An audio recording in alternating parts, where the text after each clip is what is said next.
darlings. Okay, so part 4 of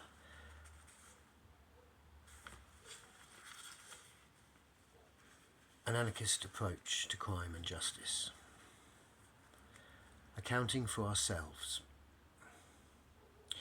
Breaking the impasse around assault and abuse in anarchist scenes. This article is written by CrimeThink. Sexual assault and abuse continue to plague anarchist circles and spaces. In response, we've developed processes to hold each other accountable outside of the state. But why can't we seem to get them right? This essay examines the context in which these community accountability models emerged and analyses the pitfalls we've encountered in trying to apply them. To move beyond the impasse around sexual violence within our scenes, we need to challenge the idea of community itself and take our resistance in new directions. Introduction. I don't believe in accountability anymore. My anger and hopelessness about the current model are proportional to how invested I've been in the past. Accountability feels like a bitter ex-lover to me. The past 10 years I really tried to make the relationship work, but you know what? Angustia, Celeste. Safety is an illusion. Reflections on accountability. Getting started. Origins and purpose. Sexual assault and abuse tear us apart. They fracture our communities, ruin individual lives, sabotage projects and organising, reveal nasty contradictions between our supposed ideals and our actual practices, and maintain a climate of fear and oppression, especially for women. Sexual assault is political. It is a function of patriarchy, not just an individual harm done by individual people, usually men, to others, most often women. Sexual assault and abuse, partner violence, child abuse and sexual harassment are primary ways that men physically impose domination over women. Sexualized violence helps to maintain patriarchy, heterosexism, trans oppression, ageism and oppression of youth, racist colonialism and genocide. The struggle against sexual assault and abuse is essential for revolutionary transformation. The accountability process model has been one of the primary tools used by anarchists to address assault and abuse in recent years.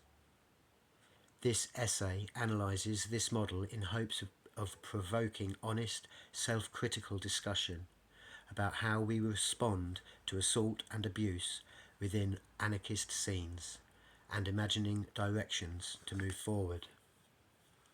This article is not intended to serve as an accessible introduction to community accountability processes. It assumes that you have some knowledge of what they are and how they work or don't work. It draws specifically on North American anarchist punk and radical activist subcultures and presumes that the reader understands their context and language. If you don't, try reading some of the sources cited below. Brackets editor at the end of the zine, close brackets.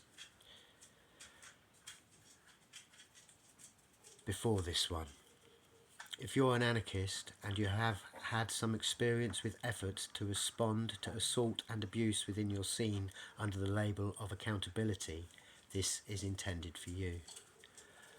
I think I will put the source notes in the comments for this video. Gender frameworks. Gender is complicated. Some folks we might perceive as male or female don't identify that way, and some don't identify as either. In referring to men or women, we mean folks who identify that way, whether cisgender or transgender. Throughout this essay, both survivors and people who've assaulted or abused others are referred to in general using they as a gender, a neutral pronoun. Assault and abuse can be committed by anyone against anyone across gender lines.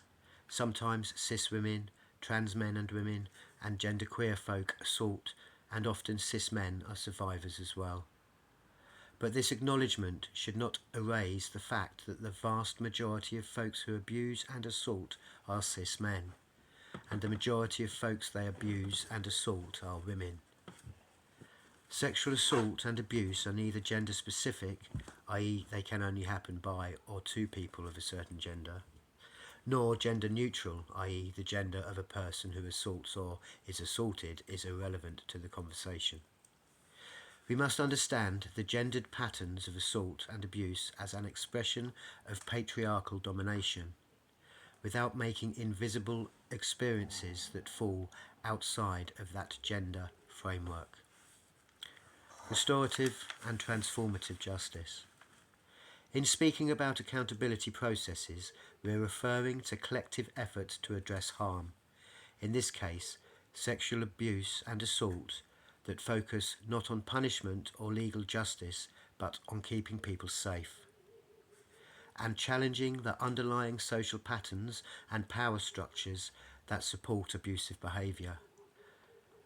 In the loosest sense, this might simply mean a few friends sticking up for someone who's been hurt, asking them what they need, and trying to negotiate for those needs with the person who hurt them, and among the community they share. Some processes involve a group that mediates between an individual and the person calling them out, or separate groups supporting each person and facilitating communication between them.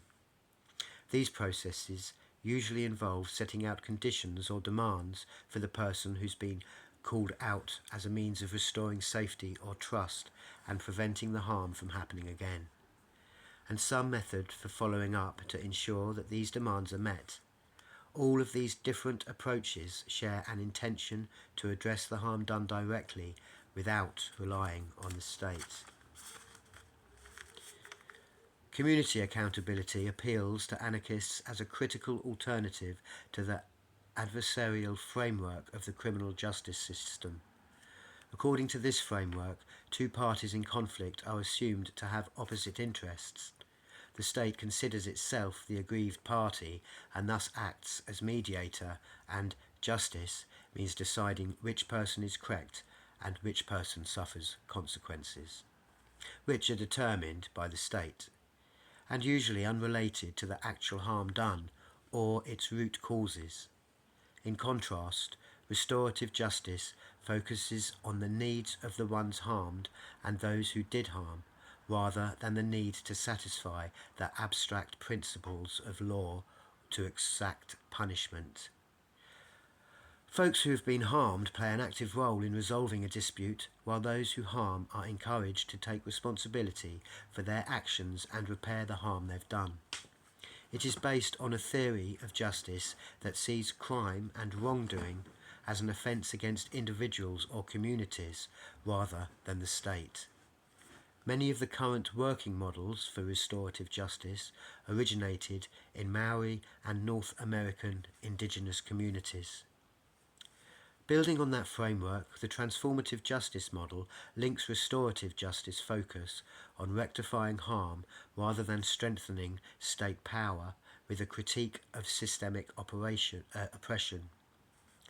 According to Generation 5, an organisation that grounds their work to end child sexual abuse in this model, the goals of transformative justice are safety, healing and agency for survivors, accountability and transformation for people who harm, community action, healing and accountability, transformation of the social conditions that perpetuate violence, systems of oppression and exploitation, domination and state violence.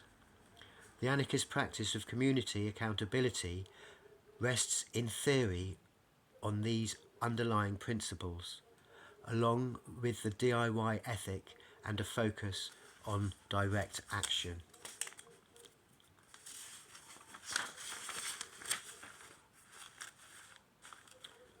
Where we're at.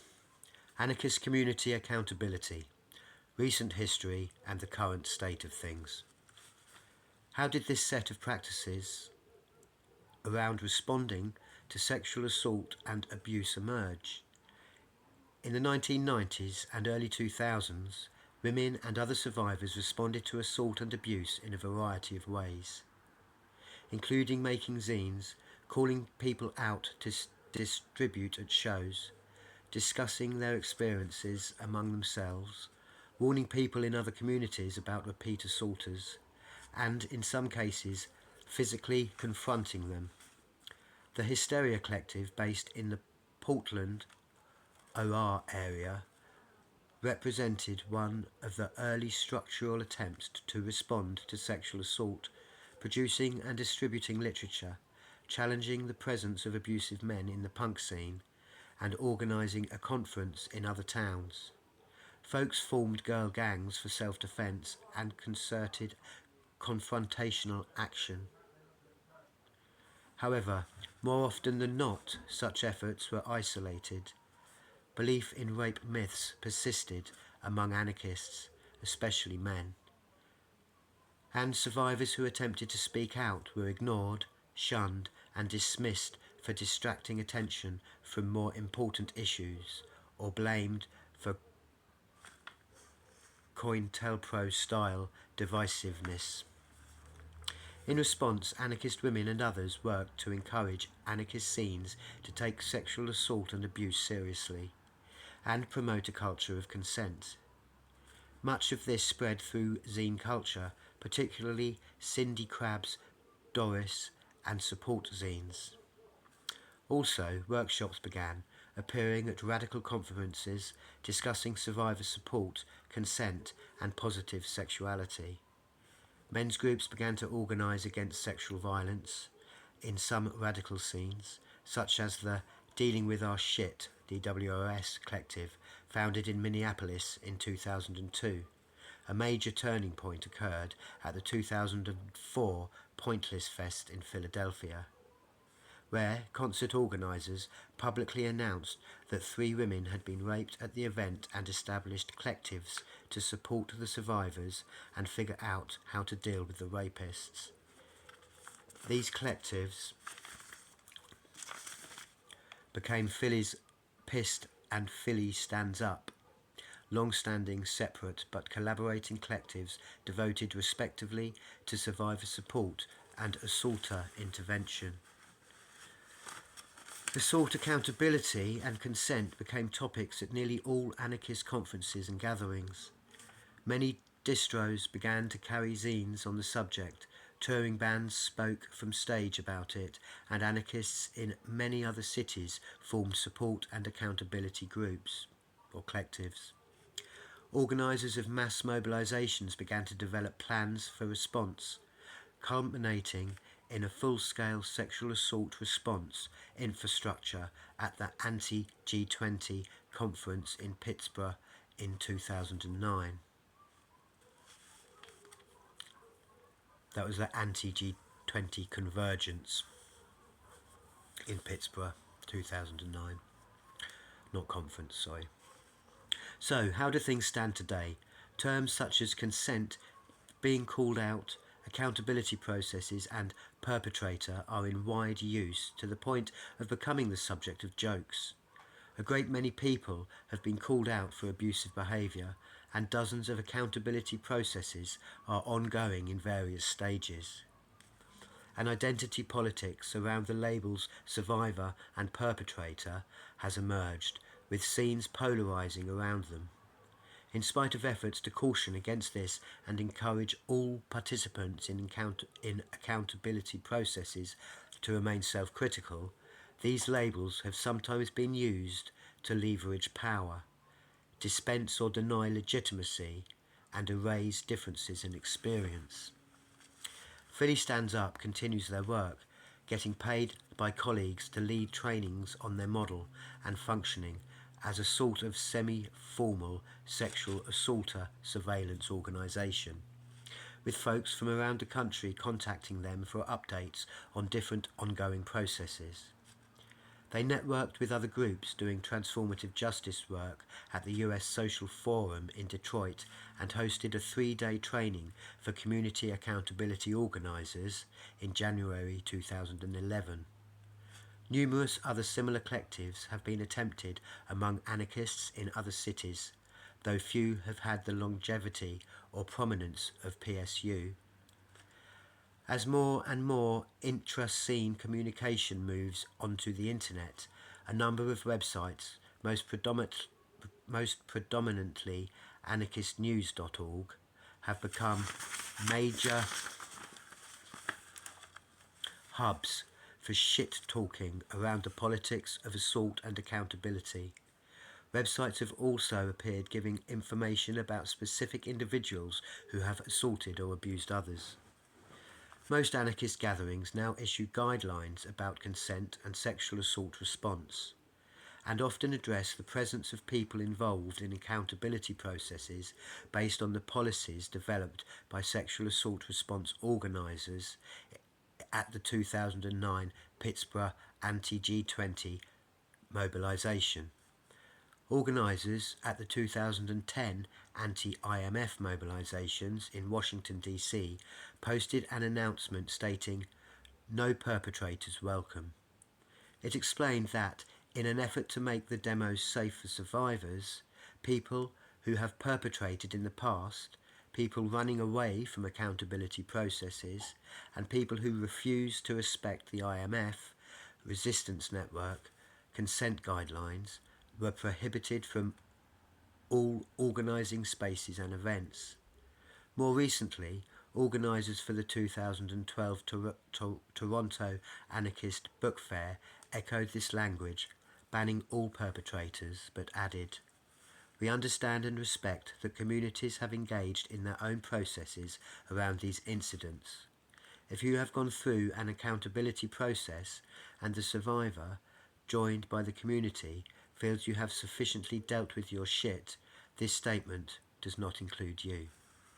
Likewise, the organisers of the 2012 New York Anarchist Book Fair banned people who have perpetrated interpersonal violence, assault and or harassment unless they are actively engaged in an accountability process and currently in compliance with all the terms and or demands of that process, according to the facilitators, the survivor, and or whomever has been designated to monitor the agreements emerging from the process.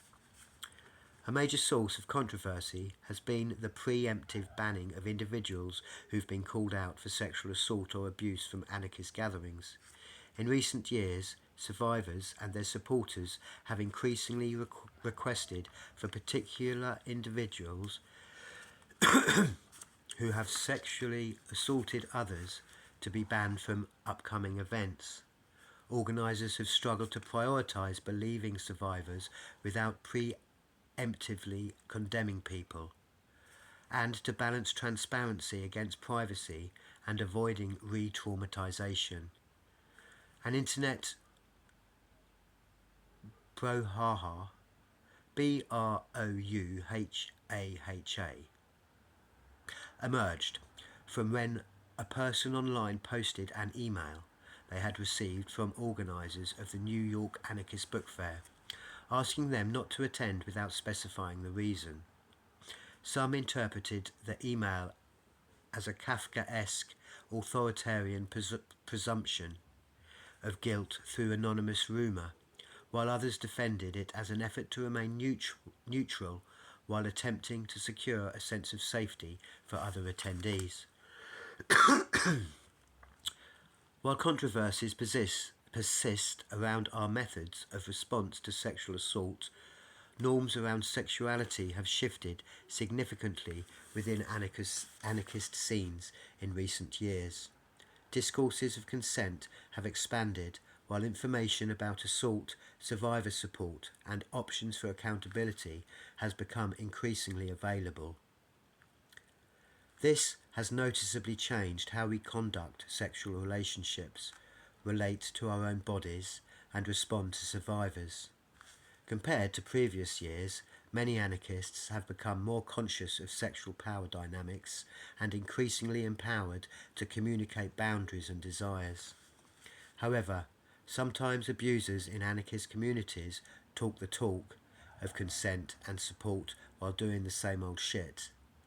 As the author of Is the Anarchist Man Our Comrade challenges, accountability processes often do a lot of good, but sometimes they just teach men how to appear unabusive when nothing's changed but the words coming out of their mouth. Survivors and friends are left wondering if said male is no longer a threat. Eventually the issue recedes from people's minds because they don't want to seem overly reactionary and don't know what further steps to even take, and the perpetrator is able to continue on with their life without much changing. How can we prevent these discourses from being appropriated by the sensitive anarcho-feminist sexual assaulter? It seems that the availability of community accountability processes hasn't changed the patterns of behaviour they were developed to address. What isn't working here? 10 pitfalls of community accountability processes. 2 important qualifications. First, these are pitfalls of accountability processes as they've actually practiced, as we've experienced them. Some of these pitfalls aren't inherent to these processes, but are simply mistakes commonly made by people who undertake them. One might respond to many of these critiques by saying, well, if people actually applied the model as it's intended, that wouldn't happen.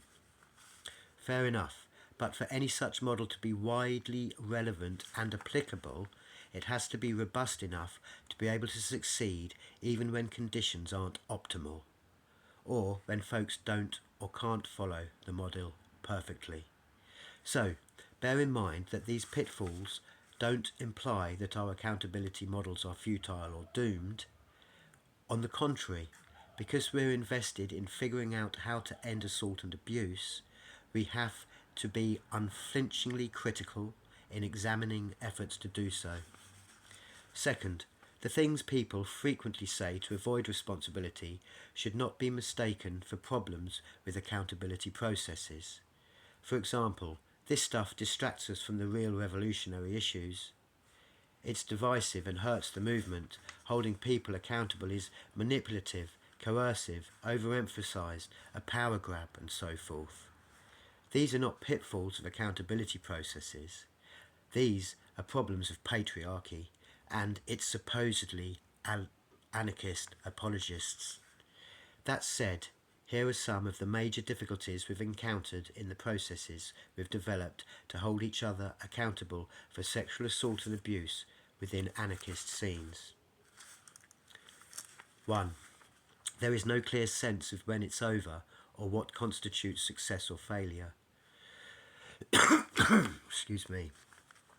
When can we say definitively that a certain person has worked on their shit? What will allow a survivor and their supporters to feel comfortable with someone continuing to participate in a shared community? When expectations aren't explicit, goals aren't concrete, or the timeline and means of assessment aren't clear, confusion and frustration can follow for everyone involved. This often happens because we have so little experience with alternative models of resolving conflict and addressing harm that we don't know what to look for. For instance, even if a person has been accountable, the survivor may or may not necessarily feel better. Does this determine the success or failure of a process?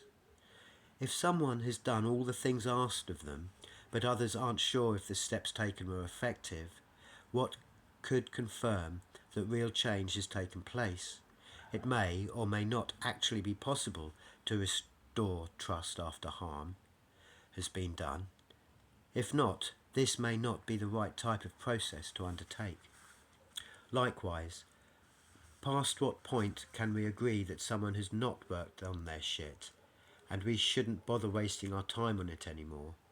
Some accountability processes drag on for months and years, diverting collective energy from other more fulfilling and useful ends. One stubborn sexist can sour an entire scene on making good faith efforts to hold folks accountable, which goes to show how important it is to know when to end an attempted process before it drags everyone down with it. If we're going to invest so much time and energy in these processes, we need a way to assess if it's worthwhile and when to admit failure, and that requires determining what failure would mean. For instance, kicking someone out of a scene, trying other models of response, or admitting to a survivor that we can't enforce their demands. 2. Standards for success are unrealistic. For instance, the common demand that someone work on their proverbial shit is either too vague to be meaningful or practically translates to a profound psychological transformation beyond the bounds of what we can achieve. As the article Thinking Through Perpetrator Accountability puts it, perpetrator accountability is not an easy or short process. It takes a lifelong commitment to change behaviours that are so deeply ingrained. It requires consistent effort and support. When talking about follow-up, we should be making schedules for weeks, but also talking about checking in after months and years. It takes that kind of long-lasting support to make real transformation possible. Excuse me. Let's be frank. If we expect people to remain involved in an accountability process for some scumbag they don't even like for years, and we expect this as a norm for an increasing number of processes for different people who may or may not be cooperative, are we not setting a realistic standard? That not to say that the article is wrong. Transformation of patriarchal and abusive behaviour patterns is a lifelong process, but is it really a surprise that we fail to sustain these difficult, unrewarding processes stretching over such lengths of time when few anarchists in our scene follow through on long-term commitments to even our most fervent passions? What can we realistically commit to doing? 3. We lack the collective ability to realise many demands. We can say we're committed to meeting survivor demands, but that's just empty rhetoric when that would require resources we don't have. Do we know of suitably anti-authoritarian feminist counsellors and therapy programs, and can we pay for them when the person called out can't? Can we enforce our wishes on someone who isn't cooperative? And as anarchists, should we? What consequence can we enact that actually matters? In a transient subculture, can we realistically commit to following up with someone for years into the future and establishing structures of support and accountability that will last that long? Excuse me. One phrase commonly used in survivor demands and support discourse is safe space. That ever-elusive space or place in which survivors will be able to feel comfortable and fully reintegrated into collective life. What does safety mean? Is it something that we can promise? From reading the policies of recent anarchist gatherings, it appears that the primary method of securing safe space involves excluding people who have harmed others. But safety means more than quarantining those who have ruptured it for particular people. Since rape culture and patriarchy suffuse all our lives, they are not just the result of a few bad apples. While exclusion can shield survivors from the stress of sharing space with people who have harmed them and help protect folks in our community from repeatedly abusive people, exclusion fails painfully short of safety. In fact, we may rely on banning others from spaces less because it keeps people safe than because it is one of the only safety-related demands we can actually enforce. In the essay Safety is an Illusion, Augustina Celeste condemns the false promises of safe spaces. We can't provide survivors safe space. Safe space in a general sense outside of close friendships, some family and the occasional affinity just don't exist. There is no such thing as safe space under patriarchy or capitalism in the light of all the sexist, heteronormative, racist, classist, etc. domination that we live under. The more we try and pretend safety can exist at a community level, the more disappointed and betrayed our friends and lovers will be when they experience violence and do not get supported. What would genuine safety for survivors and for all of us look like? Are there other strategies in that direction that we can enact beyond exclusion and ostracism? 4. We lack skills in counselling, mediation and conflict resolution. Often survivor demands include finding a counsellor or mediator. To be effective, this person should be willing to work for free or on a sliding scale, hold anti-authoritarian politics and a survivor consciousness feminist analysis, have the time and energy to take an active role in working with someone over a long period of time, and be close enough to the community to understand its norms, without being directly involved in the situation. How many of these people are there? How many of us even have the basic active listening skills, let alone the ability to navigate complex dynamics of consent and assault, patriarchal conditioning, anti-authoritarian conflict resolution, and psychological transformation? And for those few who do fit the bill, or at least come close, how many aren't already swamped and overwhelmed? Perhaps this is everyone's fault for not collectively prioritising these skill sets. Fine, but what do we do right now, and how do we avoid creating a division of labour where folks with certain set of skills or lingo become akin to authorities within anarchist versions of judicial processes? 5. This stuff depresses people and burns them out. It's intense, emotionally draining work to engage in community accountability, often with little appreciation or compensation. It can be exhausting and unrewarding, particularly when the processes rarely succeed in keeping a community intact while satisfying all participants.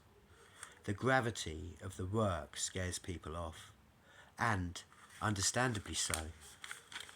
This isn't to say that we should try to make community accountability for sexual assault and abuse fun and light-hearted, but we need to acknowledge that this is a barrier to people stepping up and staying committed for the long-term involvement we're saying is necessary for success. Excuse me. Excuse me. And these problems are magnified when we rely on skills and experience that only a few people in our circles have. 6. Accountability processes suck up disproportionate time and energy.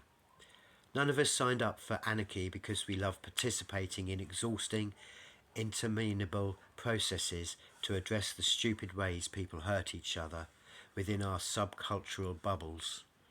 We became anarchists because we hate cops, because we love punk shows, because we want a freer world, and for a million other reasons.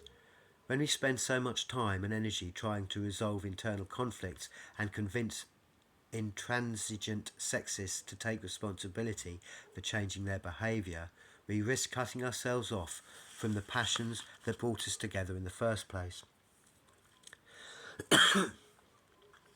It's easy to get demoralised about anarchist politics when we can't even stop assaulting each other, let alone smash the state and abolish capitalism.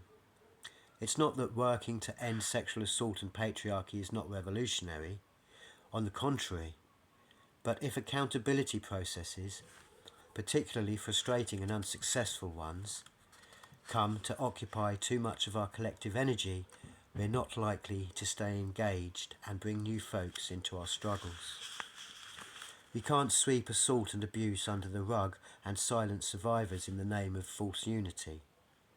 This previous norm perpetuated oppression and made us less affected all round, prompting community accountability efforts to emerge in the first place. We have had to find ways to deal with our abusive behaviour that doesn't swallow up all of our energy and demoralise us. 7. Subcultural bonds are weak enough that people just drop out. Bear in mind that many of the less coercive models of restorative justice on which community accountability frameworks are based originated in smaller scale indigenous societies, with stronger social and cultural affinities than most any of us in the current United States can imagine. The notion that we should attempt to preserve the community and allow folks who have hurt others to remain integrated into it relies on the assumption that all parties are invested enough in this community to endure the scrutiny and difficult feelings that accompany going through an accountability process. The affinities that draw people into punk and anarchist scenes often aren't strong enough to keep people rooted when they feel threatened by what they're asked to do. Folks who've been called out often just pick up and leave town, sometimes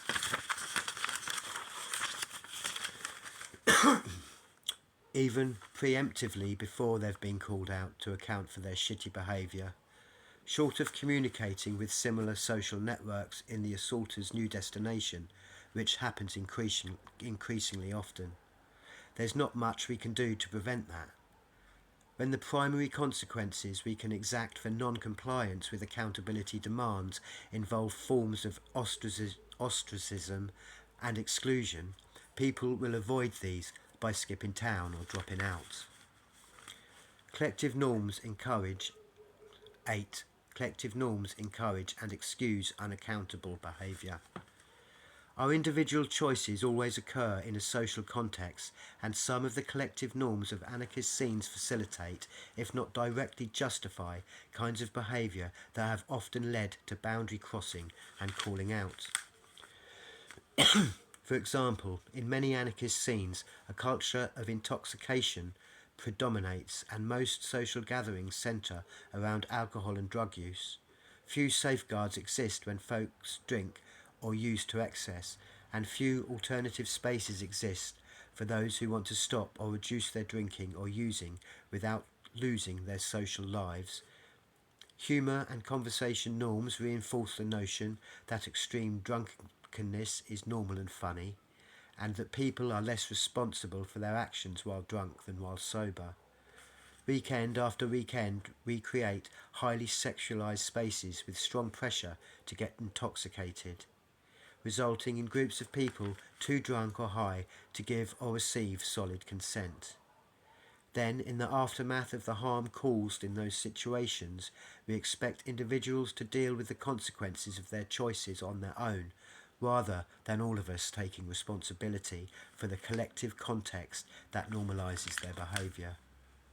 Of course, none of these dynamics excuse abuse, but sexual assault takes place in a social context, and communities can take or avoid responsibility for the kinds of behaviour our social norms encourage. Alcohol and drug use is just one example of a group norm that excuses unaccountable behaviour. Other entrenched dynamics that folks seeking accountability have cited as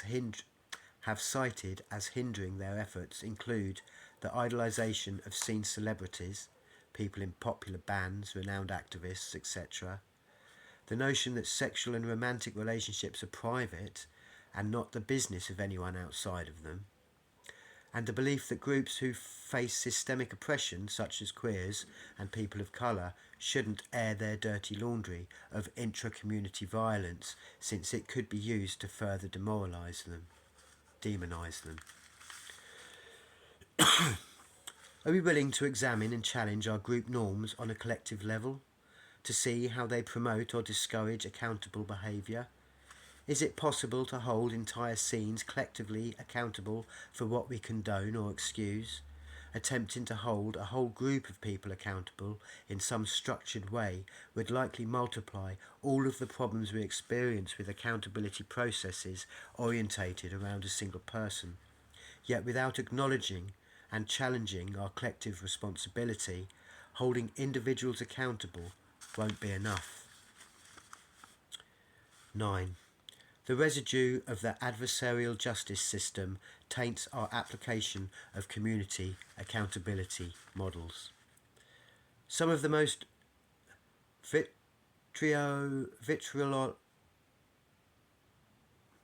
vitriolic backlash against accountability processes has been directed at their pseudo-judicial nature. On one hand, folks who've harmed others rarely have experience being called to account for their behaviour except via authoritarian systems. Attempts to do so often prompt accusations of witch hunts, authoritarianism, and cop, judge, lawyer, prison guard-like behaviour. Previously, anti-state militants often do miraculous turnarounds, suddenly becoming extremely interested in the US government guarantees of justice. Whatever happened to innocent until proven guilty, man? Don't I get a fair trial? Can't I defend myself? Listen to my character witnesses. On the other hand, folks pursuing accountability have received similar conditioning into adversarial conflict resolution, so it can be very easy to fall into that mode of framing the process, especially when faced with an infuriatingly stubborn anarcho-rapist. Some participants have used accountability processes as a way to threaten consequences or leverage power over others. While this may be an understandable response to the frustration and powerlessness often felt in the aftermath of abuse and assault, it can undermine attempts to pursue non-adversarial solutions. A damning critique of the failure of anarchist accountability processes to escape the logic of the legal system comes in a communiqué explaining why a group of women physically confronted a sexual assaulter. We did what had to be done out of sheer necessity. As radicals, we know the legal system is entrenched in bullshit. Many laws and legal processes are racist, classist, heterosexist, and misogynist. Alternative accountability processes, much like the traditional ones, often force the survivor to relive the trauma of the assault and force her to put her reputation, a problematic concept in itself, on the line as proof of her credibility. They end up being an ineffective recreation of the judicial process that leaves the perpetrator off the hook, while the survivor has to live through the memory of the assault for the rest of her life. The US legal system and the alternative community-based accountability processes are simply not good enough for survivors and certainly not revolutionary. Excuse me. 10. Sexual assault accountability language and methods are used in situations for which they were not intended. One example of this misapplication involves the widespread use of the principle of rape crisis survivor support, specifying that supporters should always believe the survivor. This makes perfect sense in a rape crisis organisation setting, solely focused on providing emotional support and services to an individual who's experienced a form of trauma that is widely disbelieved, when being believed is instrumental to the healing process. But this doesn't make sense as a basis for conflict resolution. In rape crisis counselling settings, or when someone discloses to you as a trusted friend seeking support, the focus should remain on the needs of the survivor. But transformative justice involves taking into account the needs and thus the experience and perspectives of all parties involved, including the person who assaulted. This does not mean that we have to figure out who's telling the truth and who's lying. That's the residue of the adversarial system again. Nor does this mean that all perspectives are equally valid and no one is right or wrong. It does mean that to encourage someone to be accountable, we have to be willing to meet them where they are at, which means accepting that one person's experience can vary significantly from that of someone else's.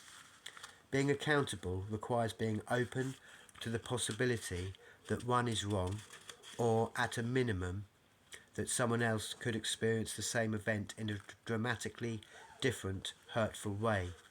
But having the survivor entirely define the operating reality may not lend itself to this mode of community accountability. Another example of the overuse and misapplication of sexual assault accountability discourse comes when people call others into accountability processes for a wide range of behaviours that aren't sexual assault. For instance, if someone feels angry and hurt after the breakup of a non-abusive relationship, it might be tempted to frame their grievances through the lens of calling someone out and demanding accountability.